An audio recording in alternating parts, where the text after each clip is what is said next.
With over 1000 different creatures available, Pokemon has always advertised itself with the motto, gotta catch 'em all. And while beating a game the way the developers intended may be fun, putting up an arbitrary rule set that forbid you from catching any of those, together with a grain of questionable decisions, is even funnier. And so I looked for a challenge that no one did before me and definitely isn't taken from any big content creator whatsoever. So I found my pick in beating Pokemon Black by only using Snivy, which is basically a mix of my favorite things, except that they aren't quite my favorite things. Something that I completely forgot and you might have noticed is that 5 out of 8 gym leaders use Pokemon that are super effective against grass, while only 1 is weak to it. So, adding lack of research onto the list of things that happened for this video sounds about right. We pick up Superior the Snivy, beat Bianca and Charon in battle, received the Pokédex from Professor Juniper which I threw right into the trash bin, and left the town only to be met by more unnecessary tutorial stuff that I skipped just to be challenged to battle by every 10-year-old's first crush. Moving on to Strealton City, I won more of the rival battles that seem to be even more common than toxic League of Legends players, made my way through the gym puzzle which features every new Pokemon player's biggest nightmare, remembering the type chart, and earned the trio badge by defeating Chili. Next up, we make our way to Dreamyard because a stranger in a lab coat asked us, the unsupervised 10-year-old, to pick up something that works pretty much like drugs, and we find ourselves in front of the only obstacle in this entire game that requires us to use an HM, giving us the opportunity to have an actual moveset along cut. We watch as grown adults in knight armor play soccer, beat them up so we can steal their ball, satisfying the stranger that assigned this mission to us, and move on, only to be stopped by something indescribably horrific and unmovable. 2 preschoolers blocking the path. These 2 will not let you pass unless you have at least 2 Pokemon with you, meaning the run is over. But we actually can continue this journey without catching a Pokemon. We just have to take this random girl's monkey that we conveniently name after the only place this guy will ever see after finishing the battle against the preschoolers. On the way to beat up Team Plasma for stealing someone else's ball, like seriously, who will do something like that? Superior has its first attempt at metamorphosing into a being that would be generally stronger just to be blue-balled by a single press of the B button, which we have a lot more of because this random YouTuber made the questionable decision of declaring the Everstone as cheating, making my life after every level up just a little bit more painful, and for Snivy a living hell. But that's just something we have to accept because questionable decisions were made. Beating Team Plasma was no problem for Superior, who's slowly starting to snowball into a level range that far surpasses that of a normal trainer. And Charon returns the stolen ball to its rightful owner, opening the way to the next city where the second gym is located. In the Green City, we casually trespass into the home of multiple people to find a drug dealer, as well as a girl that gave me a miracle seed for Snivy, boosting grass type attacks. Making my way into the gym, I get stopped and once again challenged to battle by every teenager's crush, who Superior swiftly dealt with by spamming Mega Drain and Vine Whip, which is the same way I defeated Lenora, earning the basic badge. We watch as Team Plasma generously contributes to climate change, retrieve a dragon skull they stole, and move to Castilia City, where we enter a dark alley just to get flashed by a random man.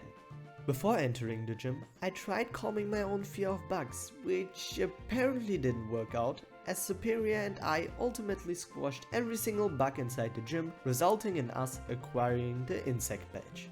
Reaching Nimbasa City, we defeat 2 Team Plasma grunts that were picking on an old man, and run into the crush that some adults wish they could finally leave behind. He invites us onto the way to cramp Ferris wheel, talking about being the king of Team Plasma and wanting to liberate all Pokemon. We defeat him with ease and challenge the electric type gym leader Eliza, who despite having 2 flying type Pokemon and 1 Zap Striker that uses Flame Charge, was no challenge for Superior. We dress Snivy up as a little gentleman, and before moving on to the next city, Alder forces Charon and me to beat up some kids and their dogs because he enjoys watching it for some reason. Anyways, we save Team Plasma from becoming literal human popsicles and move to the ground gym, also called the A-Button Simulator. Short story shorter, I beat it and immediately moved to Mistralton City, where Skylar explains that she'd love to battle us, but saw a dying bird on top of a tower for dead Pokemon. We follow her, and on top of the tower she says that she used a max revive, helping the Pokemon until it flew away, which raised a lot of questions in me that I did not bother to ask, but instead let my frustration out by punching a bell. After paying a visit to the move deleter that is available in this city, I taught Snivy return, in hopes that this would be a saving grace in the fight against Sky. Oh my god, Snivy murdered them all. Outside the gym, I picked up the TM for Aerial Ace and went through an annoyingly large cave to Icarus City. For a nice change of pace, the gym leader is actually doing his job, waiting in his gym for challengers to arrive without requiring you to travel from the one side of the map to the other. And since Snivy is massively overleveled by now and Ice doesn't actually resist grass, we sweep through the gym, obtaining the freeze badge.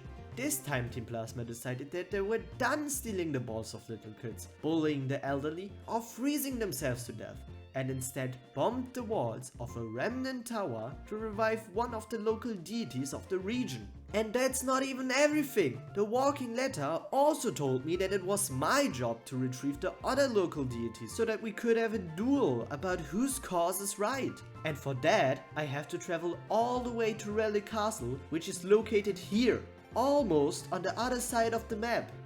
Hardcut, we're in Relic Castle, just forgets us to tell us that the stone containing Reshiram isn't actually here. Hardcut, now we're in the Green City, because apparently Lenora had the stone stored in the museum. Meaning I had to move from one side of the map to the other, without using fly, because as hard as I may throw the HM at it, the little grass snake will not fly. But since we already have 7 out of the 8 gym badges and the game kindly forced us to return to the starting area, the gym is surely located somewhere close. It's on the other side of the region, again. So, after backtracking the backtrack, we arrive in Opalesud City, get told that the duel of the two regional deities first happened because two brothers couldn't get past their differences, beat Draven acquiring the legend badge, and move to Victory Road, where we mob the floor with Charon for one last time, and then have to pass through stone gates that would definitely be considered a safety hazard, until we finally arrive at the Pokemon League. In here, Superior will have to face the hardest and most grueling battles in the game that separate us. Oh my god, he murdered everyone again. We see that undefeated Alder and helplessly watch as he pulls an entire fucking castle out of his ass, where he waits in the final room holding a speech before Zekrom appears, only for Reshiram to show his hater energy, awakening from the stone. So, remember the lack of research that I put on my list right at the beginning? Yeah, I ran into another problem. You see, you can't actually progress this game any further without catching Reshiram at this point, forcing me to throw the Master Ball, ultimately ending the challenge with a loss. But despite that, I already spent like 11, almost 12 hours playing this game, so I might as well finish it up. Since I'm forced to lead the battle against N with Reshiram, I just throw Pokeballs at Zekrom until it faints, making way for Superior to come out. And at this point, all that really matters is how well you prepared at the local drug dealer you met at the beginning of the game. Until Snivy is so hardcore pilled that its rage can't even be topped by Kratos himself, defeating N, allowing us to fight against Ghetsis, repeating the process while hoping that Snivy's tiny body has been tormented enough by the repeated cancellation of metamorphosis to allow it to withstand the amount of pills it had to pop. Once the credits roll, I was finally able to actually appreciate the message behind this challenge. Even if a local deity comes at you, completely fucking you over, as long as you spend enough money at the local pill dealer, your little grass snake will be buff enough to rip it to shreds. And that's how I lost my very first Pokemon challenge. Thanks myself from the past for the lack of research, causing me to spend 12 hours on an unwinnable challenge.